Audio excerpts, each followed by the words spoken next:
Hello. Yes, and welcome to Alex's wedding.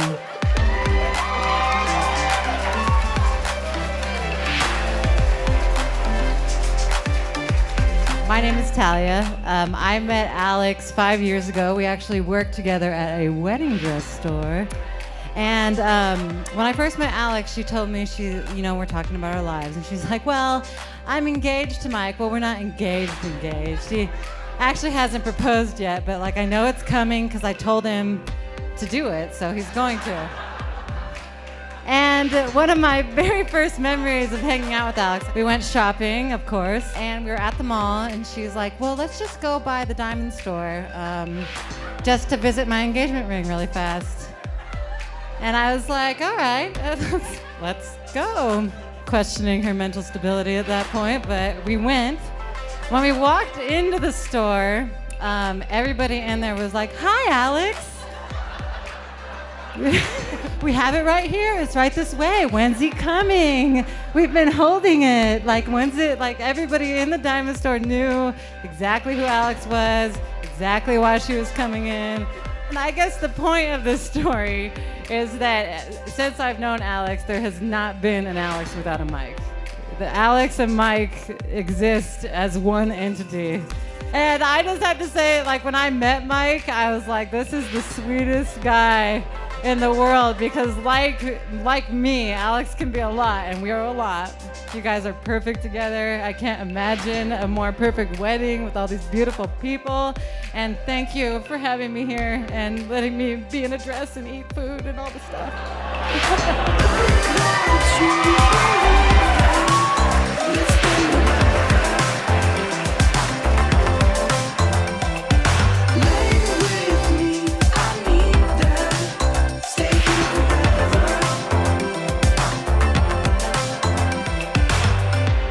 I remember the day I met Mike.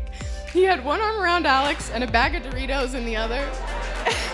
He was so damn cool. God, this guy was so cool. He looked like a mix of John Stamos and Johnny Depp all in one. I was like, he was every girl's dream. I knew he was a keeper. And he was such a gentleman, always so sweet. Mike has always been pretty shy, but I also remember a time where I saw a different side of him, and it was awesome. We were all in the car, probably going to Taco Bell or something, and Mike was singing and talking in funny voices and just having the time of his life, and he kept looking over at Alex and smiling so big. He was so happy. Neither one of them ever had to try to impress each other. Mike loved Alex, and Alex loved Mike, in silliness and sadness and conflict, in good times and bad times. True love is what has brought you here today. And I know what you have will last because you've already been through all of it together.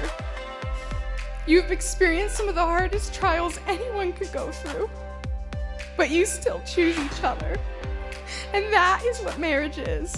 It's choosing to love the other even when it's hard, especially when it's hard. So my wish for you is to keep choosing love, keep laughing, and keep forgiving when you fail. I love you.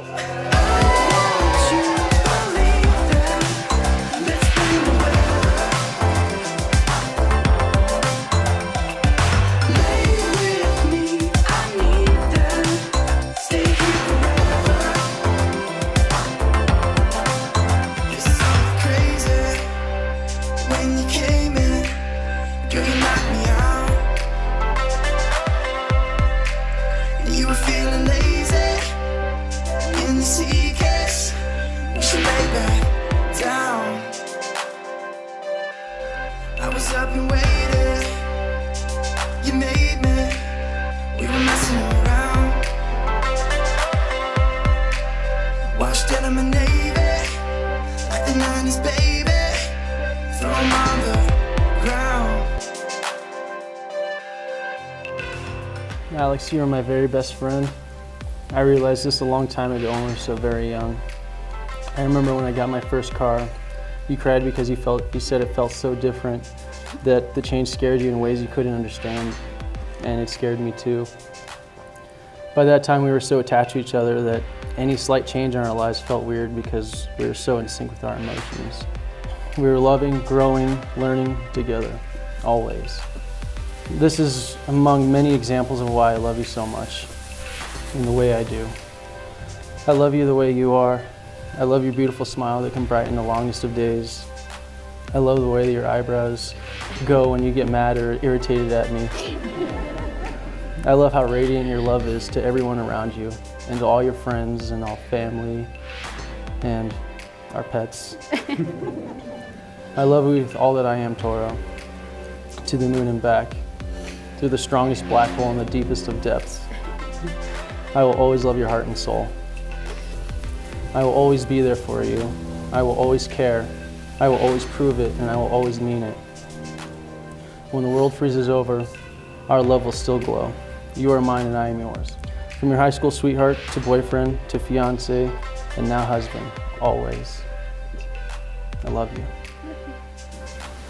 Michael, thinking back to 11 years ago, I realized I've loved you more and more each day, and you have loved me more and more each day. You show me an unwavering love that I know has made me into a better woman for myself and you. You are always there to encourage me to chase my dreams, push me to take risks, lift me up when I have doubts in myself, and you never let me end the day without knowing that I am capable and important. You show excitement in the things that I love. You never show disinterest, and you always rejoice in my happiness. Even if it's after a day of shopping and I have to show you everything I bought. You amaze me with your ability and your talents. You're the smartest person I know. I've never met anyone that can do what you do. You never cease to blow me away with your problem solving or your creativity. You have shaped my life into what it is today, and I would never change a thing. Today I am continuing to choose you for all of my days until my last breath. I vow to fiercely love you in all your forms, now and forever. To rejoice in your happiness and to share in your interests as you share in mine. To be at your side during any trouble or sorrow life may lay upon us, and share together what good and joyful things life will bring us.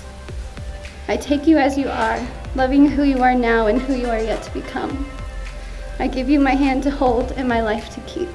I believe in what we are, and I will always love you with every beat of my heart. Happy anniversary. Happy anniversary.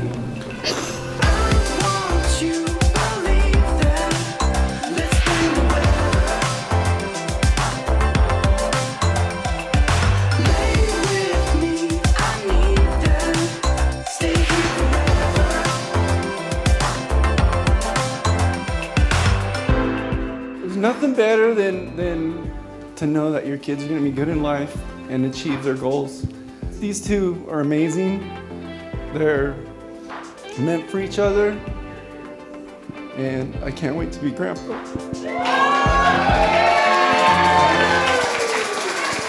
Mike and Alex, I love you both.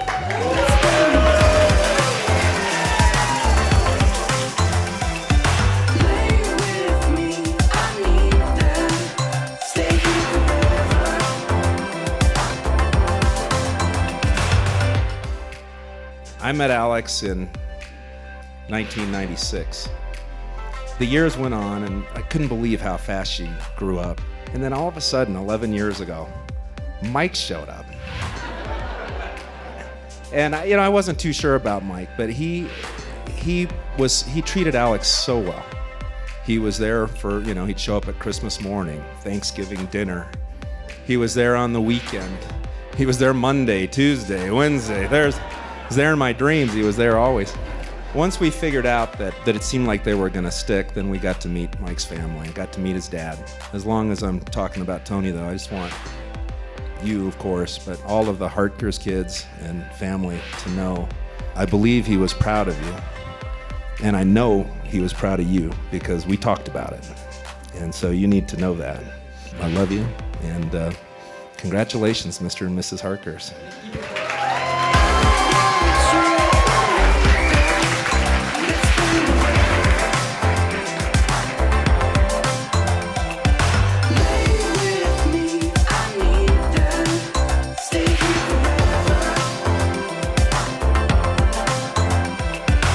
By the power vested in me as a minister of God's church, but more importantly, by the power vested in your own covenant to each other, represented in the exchanging of vows and rings, I pronounce you to be to each other husband and wife. Michael, you should kiss your wife.